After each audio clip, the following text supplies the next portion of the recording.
కీర్తన, దావీదు కీర్తన. యెహోవా నా కాపరి, నాకు లేమి కలుగదు. 2వ వచనం మీరందరూ కలిసి చదవండి.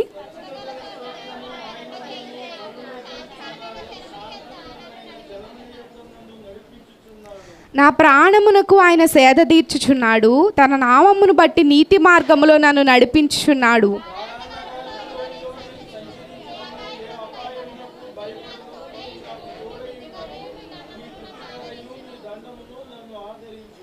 నా శత్రువుల ఎదుట నీవు నాకు భోజనము సిద్ధపరచుదువు, నూనెతో నా తల అంటి ఉన్నావు, నా గిన్నె నిండి పొర్లుచున్నది.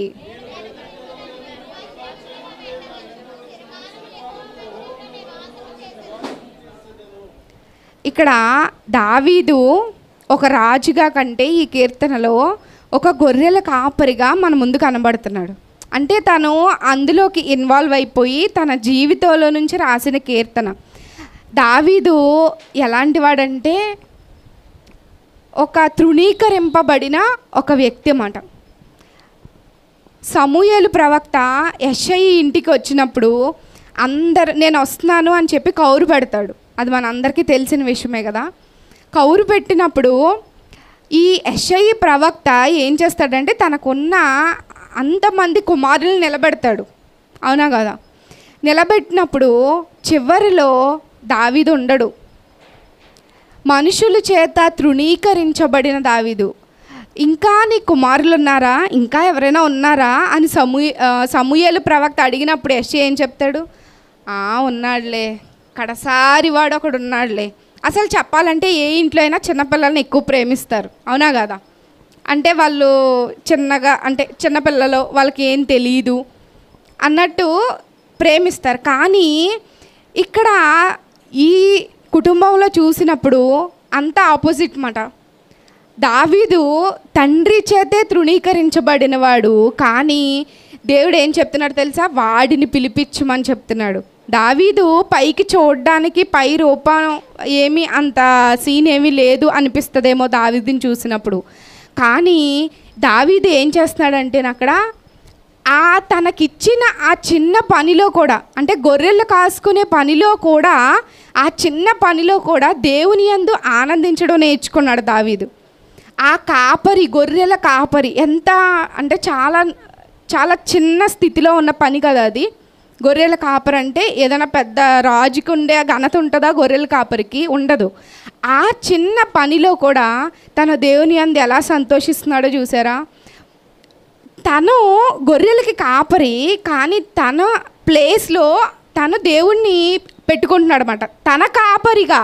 తన కాపరిగా దేవుణ్ణి పెట్టుకొని అంటున్నాడు, నిజంగా ఒకవేళ నా జీవితంలో నువ్వు కాపరిగా ఉంటే నాకు ఎలాంటి కొదువ లేదేసయ్యా. నా బట్టకి కొదువ లేదు, నా తిండికి కొదువ లేదు, నా ఆలోచనలకు కానీ నా ఆలోచనలో ఏది పుట్టినా అది కేవలం అది నీ వల్లే. నా కాపరిగా నీవు ఉంటే పచ్చిక గల చోట్ల పరుండ చేసే దేవుడు అంట. పచ్చిక ఎందుకు? గొర్రెలకి తినడానికి కదా. తీసుకెళ్ళి తినేసి తీసుకొచ్చేయడం కాదంట, అక్కడ పరుండ చేస్తున్నాడంట. ఎంత గొప్ప కాపరి కదా. శాంతికరమైన జలముల యొద్ద నడిపిస్తున్నాడు. ఇప్పుడు సముద్రం దగ్గరికి వెళ్ళినప్పుడు ఆ అలలు ఎలా ఉంటాయి? భయంకరంగా ఉంటాయి కదా. స్లోగా అలా ఉంటాయా? పెద్ద శబ్దము ఆ దగ్గరికి వెళ్ళేటప్పటికే, ఆ రోడ్లోకి వెళ్ళేటప్పటికే పెద్ద పెద్ద సౌండ్లు వినిపిస్తాయి. కానీ ఈ కాపరంట శాంతికరమైన జలముల యొద్ద మనల్ని నడిపించే దేవుడు. ఇలాంటి కాపరి మనకి యోహాను సువార్తలో కనిపిస్తాడు. ఒకసారి ఈ కాపరి యొక్క లక్షణాలు చూద్దామా? యోహాను సువార్త 10వ అధ్యాయంలో ఒకసారి నేను చదువుతాను, వినండి. యోహాను సువార్త 10వ అధ్యాయము 1 నుండి 6 వచనాలు. గొర్రెల దొడ్డిలో ద్వారమున ప్రవేశింపక వేరొక మార్గమున ఎక్కువాడు దొంగయు దోచుకునివాడునై ఉన్నాడు. ద్వారమున ప్రవేశించువాడు గొర్రెల కాపరి, అతనికి పాలకుడు తలుపు తీయును, గొర్రెలు అతని స్వరము వినును. అతడు తన సొంత గొర్రెలను పేరు పెట్టి పిలిచి వాటిని వెలుపలకి నడిపించును. మరియు అతడు తన సొంత గొర్రెలన్నిటినీ వెలుపలకి నడిపించినప్పుడెల్లా వాటికి ముందుగా నడుచును. గొర్రెలు అతని స్వరం ఎరుగును గనుక అవి అతనిని వెంబడించును. అన్యుల స్వరము అవి ఎరుగవు గనుక అన్యుని ఎంత మాత్రమును వెంబడింపక వాని యొద్ద నుండి పారిపోవునని మీతో నిశ్చయముగా చెప్పుచున్నానని అనెను. ఈ యోహాను సువార్త 10వ అధ్యాయంలో కాపరి యొక్క క్వాలిటీస్ చెప్తున్నాను. అంటే కాపరి ఎలా ఉంటాడంటేనంట పేరు పెట్టి పిలుస్తాడంట. ఇన్ని కోట్ల మంది జనాభాలో అసలు చెప్పాలంటే ఒక క్లాస్ రూమ్లోనే ఒక 70 మంది పిల్లలు ఉంటే వాళ్ళ పేర్లు మనకి తెలియడానికి గుర్తుపెట్టుకోవడానికి ఇంచుమించు ఒక 5-6 నెలలు పడుతుంది. అవునా కదా? అలాంటిది కొన్నిసార్లు మనమే పేర్లు మర్చిపోతాం. మనకి తెలిసిన వాళ్ళు గట్టిగా ఉంటే ఒక 1000 మంది ఉంటామా? 1000 మంది ఉంటారా? మన చుట్టాలో బంధువులో 2000 మంది ఉంటారా? వాళ్ళ పేర్లే మనం మర్చిపోతుంటాం. అంతమంది కూడా ఉండకపోవచ్చేమో. కానీ మన కాపరంట పేరు పెట్టి పిలుస్తున్నాడంట. అంటే మన ఎడల ఆయన అంత శ్రద్ధ కలిగి, మన పేరు, మన ప్రతి విషయంలో కూడా ఆయన అంత శ్రద్ధ కలిగి ఉన్నాడు. మన గురించిన ఏ విషయము కూడా ఆయన మర్చిపోయే దేవుడు కాదు. నెక్స్ట్, ఆయన తన సొంత గొర్రెల కంట ఆయన నడిచినప్పుడు వాటికి ముందుగా నడుస్తాడంట. అంటే వాటికి త్రోవ చూపిస్తున్నాడు అన్నమాట. మనం కొన్ని పరిస్థితుల్లో ఏం చేయాలో మనకి తోచదు. ఈ సిచ్యువేషన్లో నేను ఏ డెసిషన్ తీసుకోవాలో నాకు అర్థం కాదు. కానీ అలాంటి పరిస్థితుల్లో మనకి ముందుగా నడిచి మనకి త్రోవ చూపించే ఒక మంచి కాపరి మన యేసయ్య. నెక్స్ట్, గొర్రెలు అతని స్వరం ఎరుగును గనుక అవి అతనిని వెంబడించును. అంటే తన స్వరాన్ని గొర్రెలకు ఎప్పుడూ కూడా వినిపింపచేస్తాడనమాట. అంటే చాలా పరిచయం ఆ గొర్రెలు కూడా అతని అంటి వెంబడిస్తాయి. గొర్రెలు కాపరి అంటే ఒక టైప్ ఆఫ్ విజిల్ వేయడం అయితే నేను విన్నాను. మరి ఆ విజిల్ వేసేటప్పటికి అవి ఎక్కడెక్కడ ఉన్నాయో అన్నీ వచ్చేస్తాయి కాపరి దగ్గర. అంటే ఆ కాపరి దగ్గర వాటికి ఒక సెక్యూరిటీ, అమ్మో ఈ కాపరి దగ్గర ఉంటే మనల్ని ఏమీ చేయవు, లేదంటే వేరే క్రూర మృగాలు కానీ వేరే మనుషులు కానీ క్రూరమైన వాళ్ళు మనకి ఏదైనా హాని తలపెట్టచ్చు అని చెప్పి ఆ గొర్రెలు కూడా అతన్ని వెంబడిస్తాయన్నమాట. అన్యుల స్వరము అవి ఎరుగవు. అది ఎంత మంచి క్వాలిటీ కదా! అన్యుల స్వరము, వేరే కాపరి స్వరం తప్ప వేరే వాళ్ళ స్వరము ఆ గొర్రెలకి తెలియదంట. అవి కాపరిని మాత్రమే వెంబడిస్తాయంట.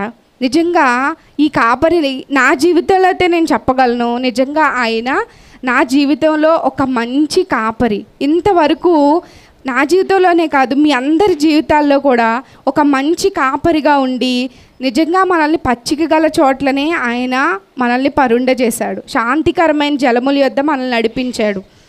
23వ కీర్తన 3వ వచనంలో చూస్తే, నా ప్రాణమునకు ఆయన సేద తీర్చుచున్నాడు, తన నామమును బట్టి నీతి మార్గములలో నన్ను నడిపించుచున్నాడు. నిజమే, ఆయన ఉన్నాడు కాబట్టే మనం నీతి మార్గంలో నడుస్తున్నాము అని మాత్రం నేను చెప్పగలను. ఎందుకంటే మనం ఒకవేళ నిజంగా ఆయన అంటే మనం ఏదైనా తప్పు చేస్తున్నాం అనుకోండి, మనకి ఏమనిపిస్తుంది? తప్పు చేస్తుంటే చెయ్యొచ్చులే అనిపిస్తుందా? మన మనస్సాక్షి మనల్ని గద్దిస్తుంది. ఎందుకు?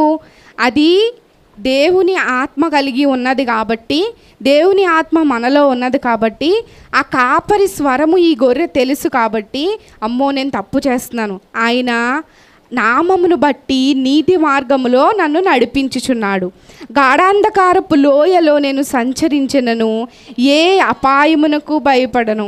చిన్న పరిస్థితి నుంచే వెళ్తే మనకెంత భయం వేస్తుంది కదా. ఏ అపాయమునకు భయపడిన, నీవు నాకు తోడయుందువు, నీ దుడ్డు కర్రయు నీ దండమును నన్ను ఆదరించును. దుడ్డు కర్ర ఒకవేళ శిక్షించడానికి మనల్ని సరిచేయడానికి యూజ్ అవుతూ ఉంటే, దండం అనేది ఎలా అంటే కాపర్ యూజ్ చేసే కర్ర ఇలా ఈ షేప్లో ఉంటుంది అన్నమాట.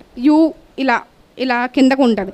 ఆ కాపర్ అంట దాన్ని పట్టుకొని ఒకవేళ గొర్రెకి కనుక పచ్చిక అందకపోతే, అంటే చెట్ల నుంచి ఒక్కొక్కసారి తింటూ ఉంటాయి కదా, అందకపోతే వాటిని కిందకి లాగి పెడతాడంట. అప్పుడు ఈ గొర్రె ఎగిరి పైకి తింటుంది అన్నమాట.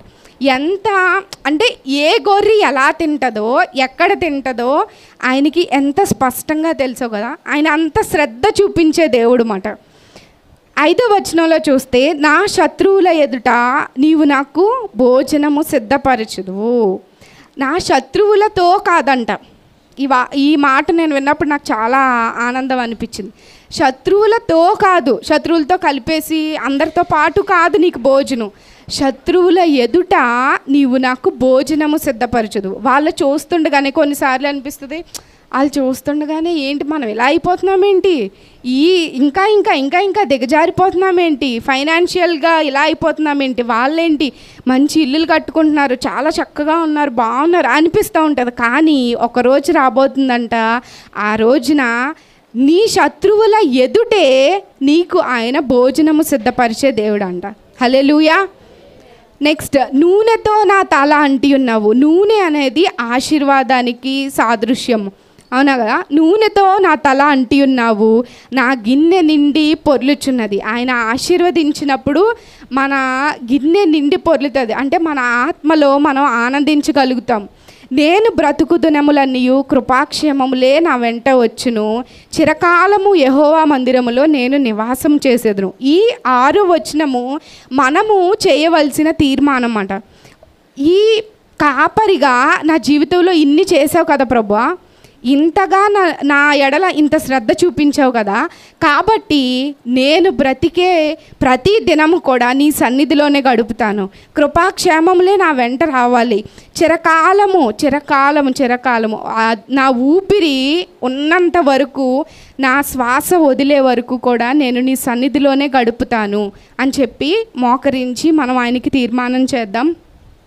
ఇంతవరకు నా జీవితంలో ఒక కాపరిగా ఉంటూ నీ స్వరాన్ని నాకు వినిపింపచేస్తూ, చీకటి అయిపోయి ఇంకా ఈ పరిస్థితిని నేను ఎలా దాటగలను, ఈ బలహీనత నుంచి నేను బయటపడగలనా అనుకునే ఆ స్థితిలో నాకు మార్గాన్ని చూపించి నా ముందు నడిచిన నా మంచి యేసయ్య అని స్తుతిద్దామా, యేసయ్యని ఆరాధిద్దాం.